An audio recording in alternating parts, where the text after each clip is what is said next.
Dad's dream to talk about his favorite team with the son of digging the stats. Come and join us, nerding on the Dbacks. Hello, welcome to Nerding on the Dbacks. I'm Sun/Phoenix. Yes! Yes, it is Nerding on the Dbacks. Welcome. I'm Dad/Chris. And this is the best And only father and son baseball show in America. Yeah. They don't got this one in Pakistan. Did you not want to introduce yourself? I did. No, you did not. That just happened like 30 seconds ago. No, you did not. We'll roll back the tape after it's over. Throw the red flag. All right. So, thanks for being here. Please like, comment, subscribe. If you're on the pod, rate and review, and then, most importantly, channel it into kindergartner And share. Yeah. So we, as always, busy week and lots of Dbacks action. We did go to your very first 7th grade band performance last night. Yeah, not my first rodeo. No, but first for 7th grade. That was awesome. It was super fun. I got to be like on a stage. You guys put on a great show, just like all of 7th grade, 8th grade, and then were those the 9th graders that were outside doing all this stuff? 9th to 10th, I think. 9th and 10th? Yeah, that's it. Like the walking out. I don't know if you guys have ever played the game Sackboy on PlayStation 5, but it reminded me of Sackboy. Like we're just walking, as we walk out, the members of the 9th and 10th grade band are lined up all along the sidewalk on both sides, and they're all just like jumping and playing tunes together. It was incredible. There's probably 60, 70 kids outside playing music. Probably. Yeah, it was so cool. And you're just walking down the middle on the street of all of them while they're playing around you. It was fantastic. It sounded so cool. Felt so cool. They were super good too. Yeah. So, did you really just say that? Yeah. Wait, what? That's the name of the game we're playing today. No way. Yeah. Did you really just say that? You know why did you really just say that, Day? Because we didn't realize we just said that. It's Friday. That's why. It's actually Saturday. No, it's not. Oh, you're going to get this out today? Yeah, absolutely. Wow. Yeah, if we record Friday mornings, I always get it out on Friday still. It's if we record Friday evenings that I don't get it out until Saturday. Oh. Yeah. It's technically Saturday. So, did you really just say that? Is a game where what do we do, Phoenix? We make predictions that... How many? We make 3 predictions that Each week that should be quantifiable. Not should be, must be quantifiable. Yeah. See, we will decide what each prediction is worth, first base, comma, Stop reading the teleprompter. Second base, comma, home run. Are you happy? That's funny. And then, of course, we always start off, did you really just say that, with where we recap 4. what we already said. You really just said that. Yeah, you really said that. Yeah, so let's see. You said that. Really? So we need to start with, we're going to start with Sun because you had a magnificent week. Like always. Tell the ladies and gentlemen what you accomplished. Well, so for the first prediction that I got right, the best prediction that I've said ever is 3 home runs will be hit into the pool at Chase Field in 2024. Yeah, so this is technically correct. We've had 1 home run, I believe, that this actually got accomplished a few weeks ago. We're just scratching it off because we're looking for things to get rid of that are full season predictions, so we don't have 70 things to come off the board after the season ends. And so the 3 home runs, there was at least 1 that was hit directly into the pool, just literally right into the pool. There was at least 1 that bounced off the wall behind the pool and then bounced into the pool. And then there was one where it just was it was heading towards the pool and it would have landed in the pool, but some kid jumped up and caught it and he fell backwards when he caught it into the pool. And so the ball made it into the pool with him. There might have been more, but we know about those 3. So that's your 3. And that is good for a home run. Yeah, because, you asked me about the kid falling in the pool. I was like, yeah, it's in the pool. Yep. It was going towards the pool, obviously, if he fell into it. Yep. So very fun. Very fun. So what do you got next coming off? All right. So I said the D-backs will stay over 500 for the rest of the season. Yeah. You made this prediction like when they were, 2 games over 500 after they got over 500 for the final time. And it was really close. So, yeah, they were in the midst of a soft schedule. And so figured they would stay over 500 for the season, but still a great prediction. Yeah. That's super fun. And we're bringing this one off the board because even if, God forbid, the D-backs lose out the rest of the season, they would still finish over 500. Okay. What? You changed that to only to a single? No, that's what we had it now. No.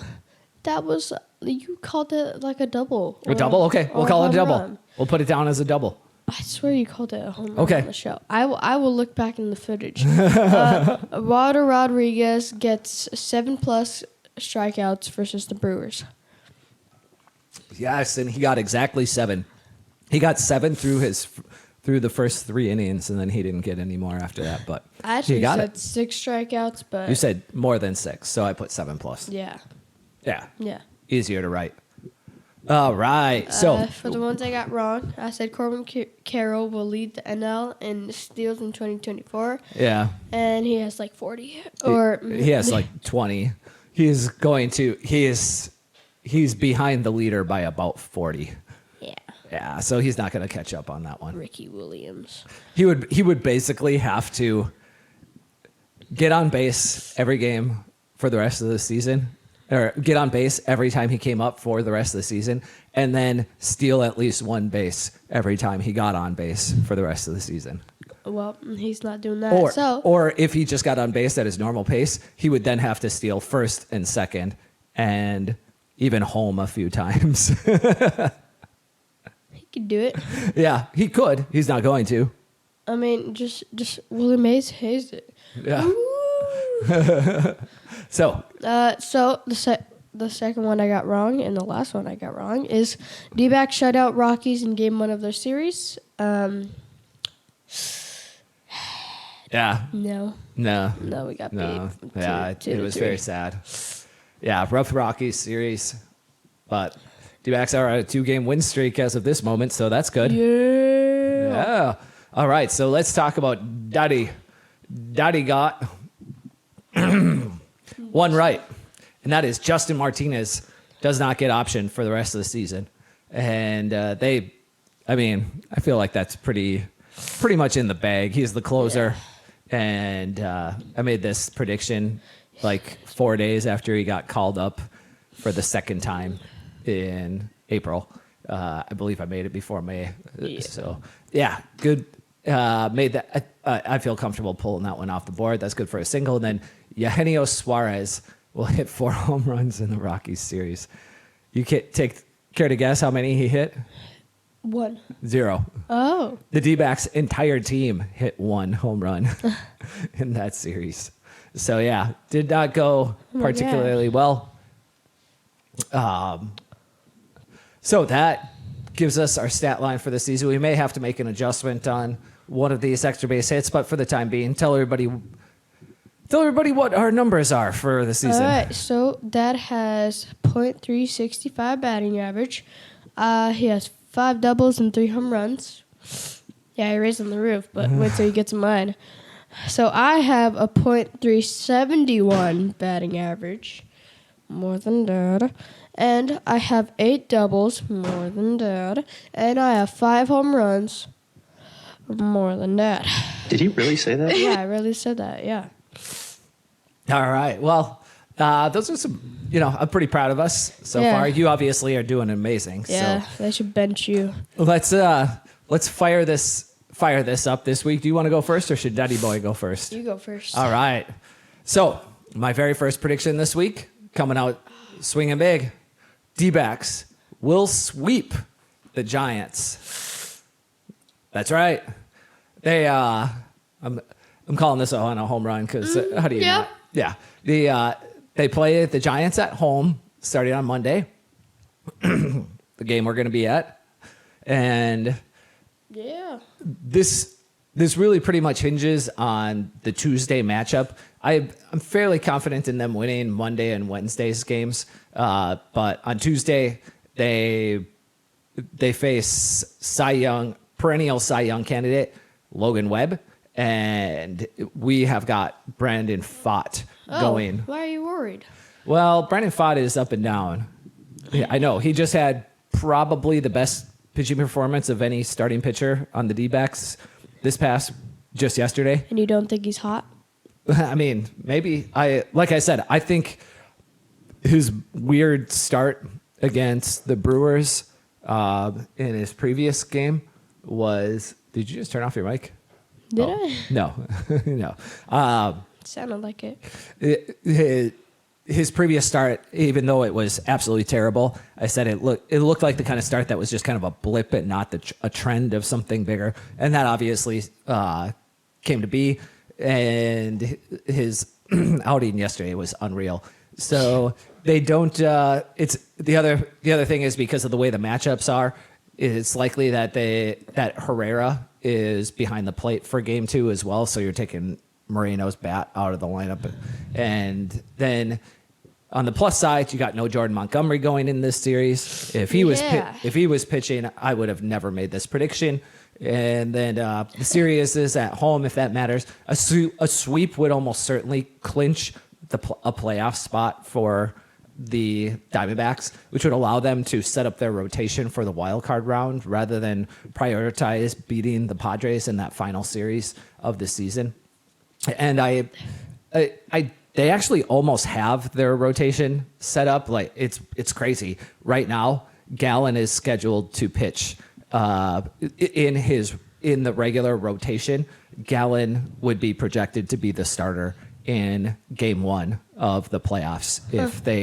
Really crazy. Now, game 2 starter would be Brandon Pfaadt, which I don't think anybody wants necessarily. I think it's Brandon Pfaadt, but they're going to have to do so. They're going to have to do some adjustments there.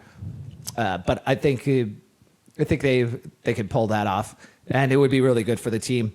There is an interesting scheduling quirk with the D-backs this season, which I find kind of fascinating. It's just coincidence, but their first round opponent is almost certainly going to be either the Brewers or the Padres for the playoffs. And the Brewers are the team that they've played most in their final 16 games of the season. They'll have played 7 of their last 16 games against the Brewers, and they haven't played the Brewers at all prior to the last 16 games. And so, like, it's possible that they go almost the entire season, and then basically their finals. If you take their final 16 games plus the playoffs, 10 of their 19 games could be against the Brewers. And then if it's not the Brewers, it's the Padres, who they play in the final series of the game, so they could of this season, which is even more reason. I'm almost certain if they've got that locked up at that point, Jordan Montgomery will certainly start on Sunday of that series, so that they can get their rotation in order and give their important starting pitchers rest. So yeah, just kind of fun.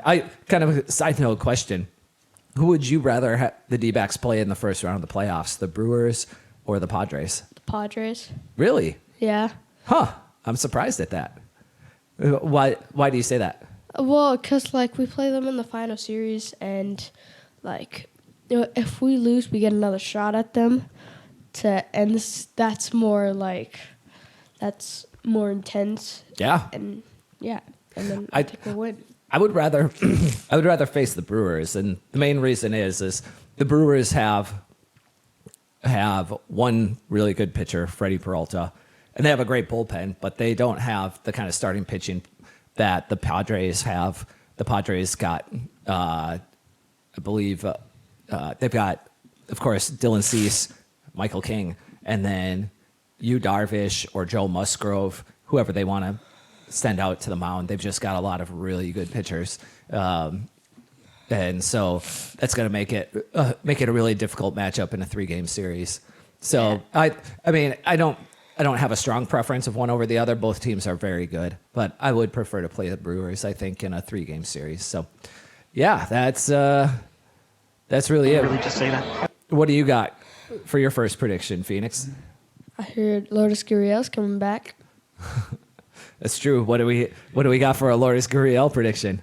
I said, when his first game back, he's going to hit a home run. Oh, fantastic. I love this prediction.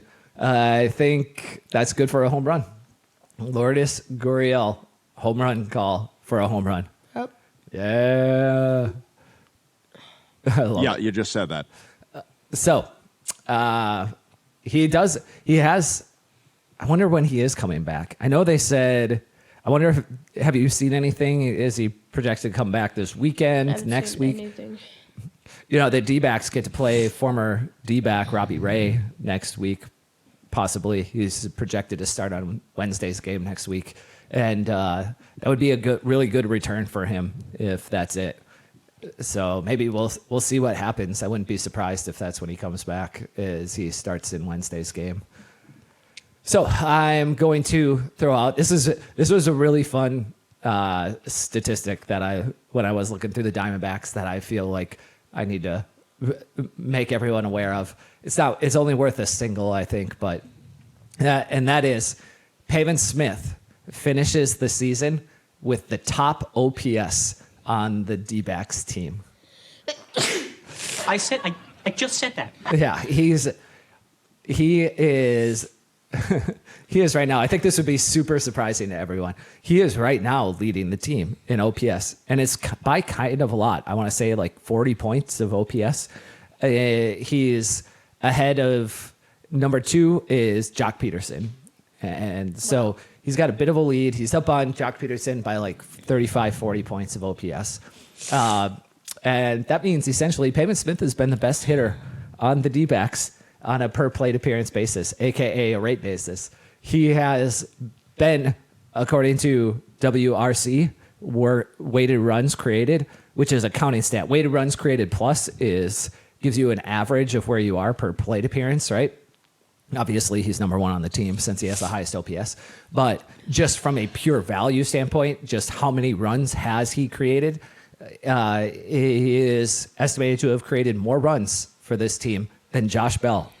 And it's kind of cool. Like, if Jock Peterson doesn't pick up after this season, from my understanding, Jock Peterson has an option to either essentially stay with, because it's a mutual option. So obviously the D-backs want to keep Jock Peterson if they can for 2025.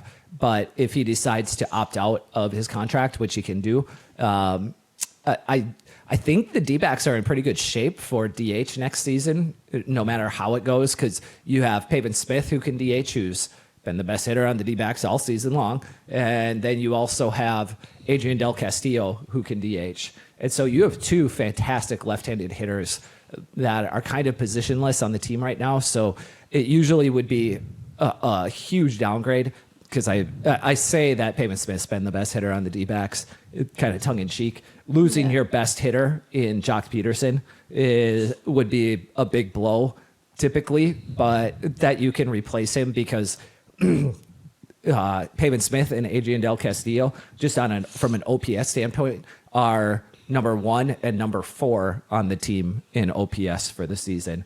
For a combined, like, those 2 have combined for about 220 plate appearances, roughly 230 plate appearances, and if you combine the numbers, they're, I think, probably 2nd, maybe 3rd on the team in OPS. So it makes a good combination for a strong side platoon in 2025 without having to go out in free agency and sign anybody else.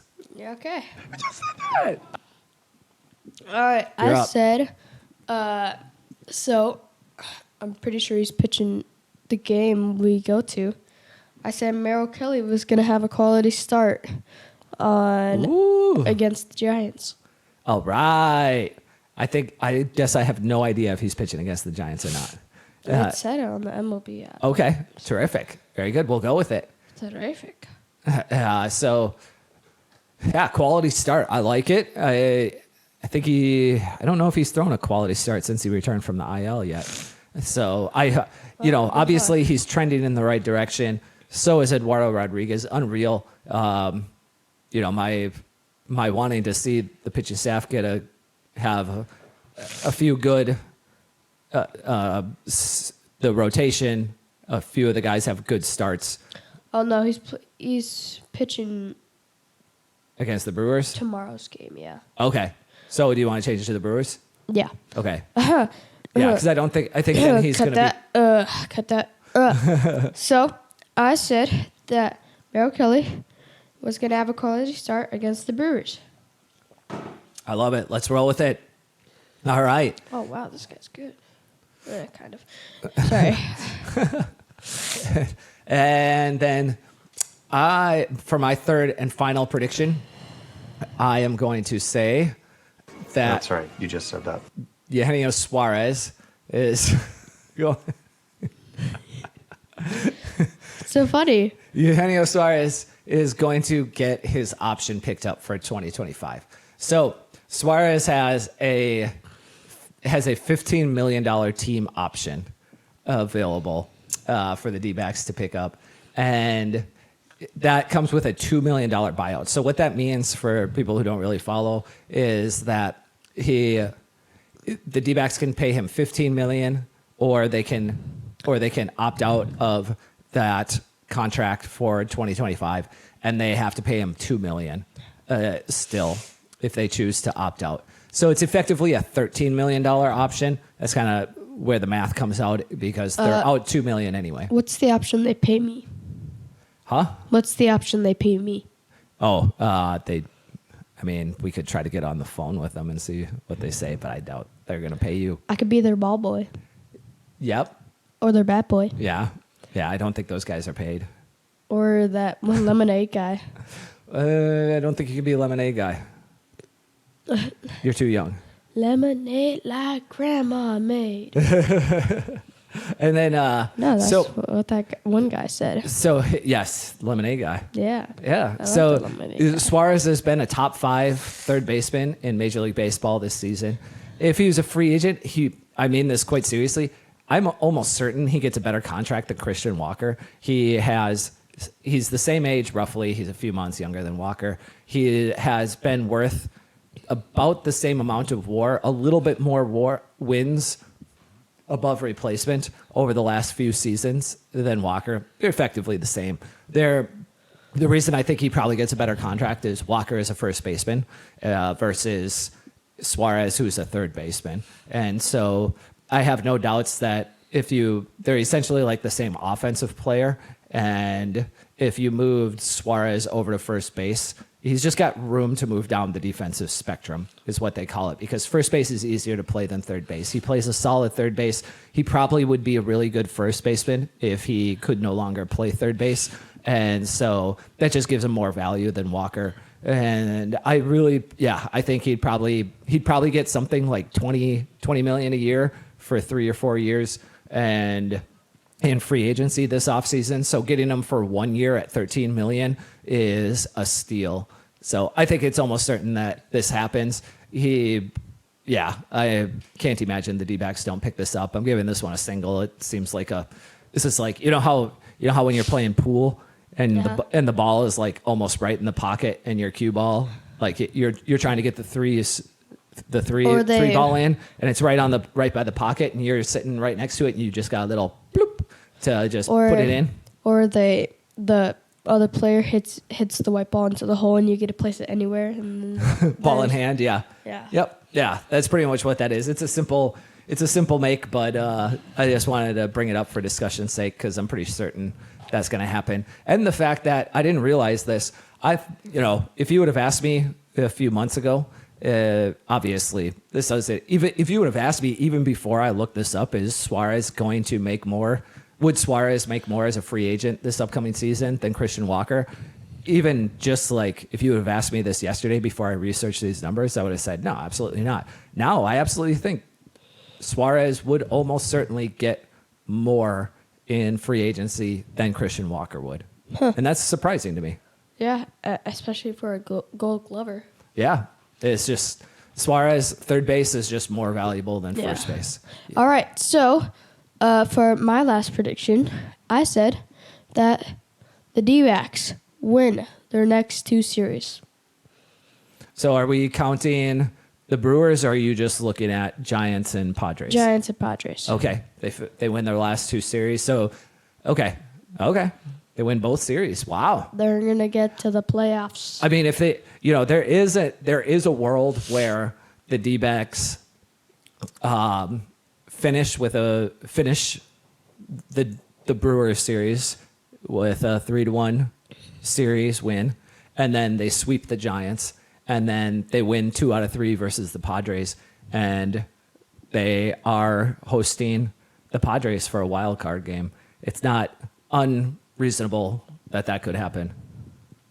It's not likely. Let's do it. It's, the most likely thing is, again, the D-backs are either going to Milwaukee or they're going to San Diego for the first round of the playoffs. That's the most likely scenario. But Scenario. yeah, so that's very cool. All right, that's it.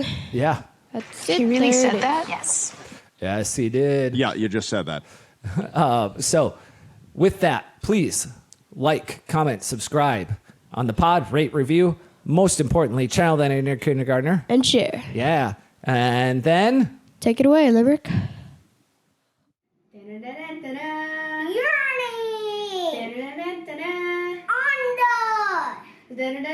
Under.